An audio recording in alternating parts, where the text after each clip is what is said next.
Thor visiting the children. He arrived. I showed you the pictures of his arrival. Elder Dawn.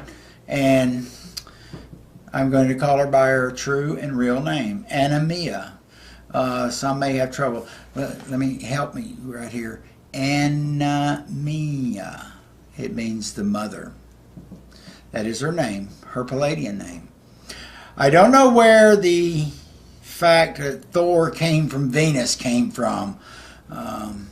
That's not true. That is not true, because they arrived from the Pallades. Now, when Thor arrived, he sat down and he talked to the host family, greeted them, thanked them for their time to come and visit with him. His main purpose was to, and I quote, to see his children.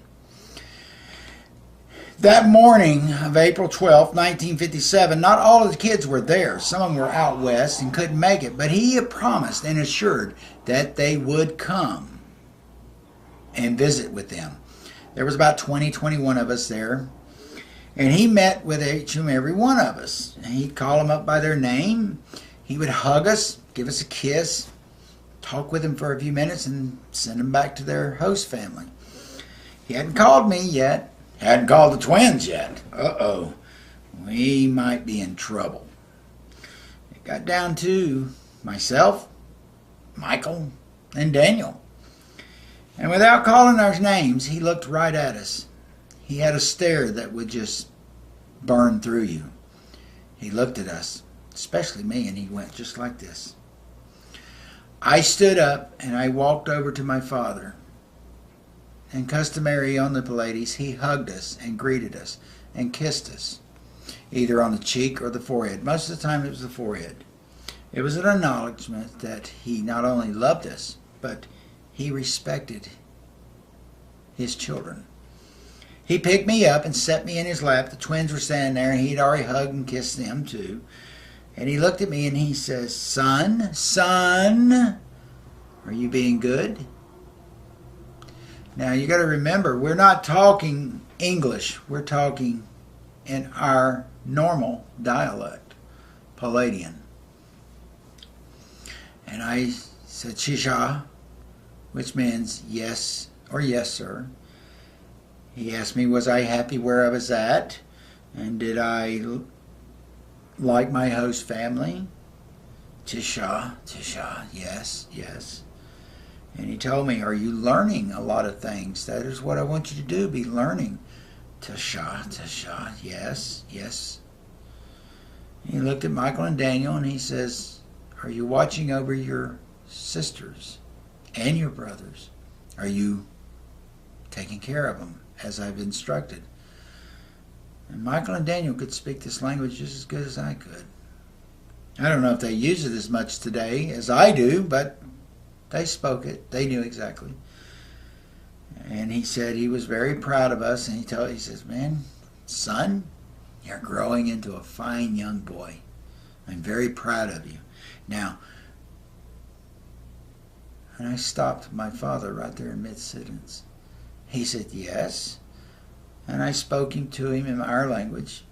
I said, Father, they don't understand what we're saying. It might be rude to be talking in a different dialect than what they're accustomed to.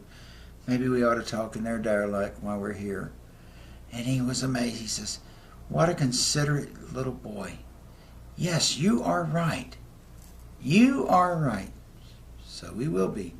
At the time that we were talking, I kept taking a glimpse at Anamia. She was smiling at me, and she had this passionate look that I love this little child. I love this little child if it was mine. And I couldn't help but feeling this passion that she was showing. Not only I felt compassion and safety within sitting on my father's laps, but I felt his complete happiness that he was proud not only of me, but of Michael and Daniel. That was very good, I thought. I knew it was good. I felt it. So he sent the boys back, the twins, hugged them, kissed them, and I was standing now in front of him, and he hugged me and kissed me, and he says, now remember, control your temper and your anger. There will be a time for that. But I'm proud of you. Now go back to your mother over there. So I went back and I sat down next to my mother, and he's talked a little bit long. He talked to the host family, answered questions, and he assured that they would come visit each host family individually and personally. May 5th, 1957, Anna Mia and Elder Don would come to Florida, and they visited me. Oh, I was so happy. Here was this woman who had taken an interest in me, and so as a little boy, I had to show off. I had to show her my room, how neat it was, and what I could do, the pictures I drawn, the books I had, the toys that I was interested in, and we even took her down to the local park, which was Munn Park. That was where the train station was. My grandparents had taken me there occasionally, and we got to watch the latest locomotives, boom, boom, boom, boom, boom, as they rolled by. And she was amazed that I had taken an interest in trains. And I was very sad that when she left, but she said, we will be back. I guess it was around 1958. Blanche came to me and said, you've got a visitor tomorrow. I said, I know. She looked at me and she says, you do? Well, Smarty Pants, who is coming? I said, my father and Anna Mia. And she was shocked. How does he do this? Well, I had had a dream the night before. Should I share it with them? I didn't feel at the time I should. After all, they're going to call her. Not Thor and Anna Mia call her personally, but the people that were watching me called her. So I had, that day before, I had told my best friend, Cindy. She was my little buddy, my best friend as growing up. You see some black cars in my driveway, come down, quick, quick, quick, quick. She only lived 2 houses down from me there in Lakeland. And that morning I was on the couch looking out toward the road, toward the driveway. And sure enough, the black cars pulled in, parked in the driveway, parked on the driveway. And I jumped up and ran, they're here, and I went out. What makes this story so unique, my grandparents was there that day. And during the summer, my grandparents would take me to North Carolina and spend a few weeks up there with Big Daddy and my grandmother, Irene. These were Blanche's parents, by the way. And Big Daddy was my hero at the time. He used to work for the railroad. He didn't know more, but he knew trains. That was my key interest. I ran outside to greet them, and Thor was getting out of the car. And I ran right into his arms. He picked me up and hugged me and gave me the customary kiss. And we twirled around, and he says, my, you're getting big. And I said, I'm so happy to see you. Now, we're talking English now. We're not talking Palladian. Nobody would understand except the ones who could talk it. By the time Anna Mia gets out of the car, and she says, wait a minute, don't you give away all my hugs. And Commander Don, he was always the man, the manly person. If you notice, I said commander because that's what he's been titled as over these years. We knew him as Elder Don. He shook my hand and he says, Abil. I haven't mentioned that to anybody yet, have they? Well, I will. I will explain Abil because there's a little bit more that goes with that. But he knew who I was.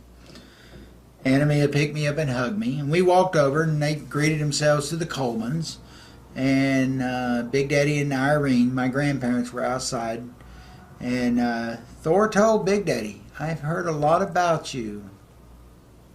Tommy talks a lot about you. And Thor said, I compliment you for all that you do for my children. He said, children. Well, I don't know if Big Daddy had been meeting any of them. I was the only one. But to make this story go along, they were there for the day, but Cindy came down. And as we were getting ready to go in, she says, Tommy. Well, we all stopped, and Thor turned around, and Anna Mia, they were shocked. Here comes this little tiny girl, my age, with pigtails. And Thor says, my lord, who's this little angel? And I introduced her to him. I said, this is my best friend, Cindy. He says, well, Aren't you a little angel? He says, would you like to join us? And she was just, oh God, I mean, she was stunned, just like everybody else was. And we went inside and sat. You know, security was there in my little house there in Lakeland, Florida. And we talked and we talked. Mr. Coleman was not very acceptive to what was going on because, well, he kind of feared Thor. I'm taking care of your child. Why ain't you? That was his thought process. I sat next to Anamia. Cindy sat next to me. Blanche was on the right side of Anamia. Commander, I like to say Elder Don, Commander Don, sat across from us, and we drank Kool-Aid. Thor wanted some water. He thought the Kool-Aid was just a little bit beyond his liking. The whole time Cindy's sitting over there Google-eyed. But Thor explained a lot of things to the Colemans and my grandparents about me, about all of us really. And that as I got older, my knowledge would expand threefold. And as I got older, things that you're experiencing right now at this house will subside unless we need to intervene. He was talking about the visits I had. And he said that will be a normal procedure. We want to make sure that children are progressing as they've been taught and that they are staying healthy as we expect. And if you have any questions, there are certain people in your reach that will be able to help you and understand it. And Thor stayed, like I said, about 6-7 hours there at our house. We had a meal. We ate. Actually, they brought their own food. And I got to eat some of it. And it tasted familiar. It looked like some type of fried bread, but it wasn't fried.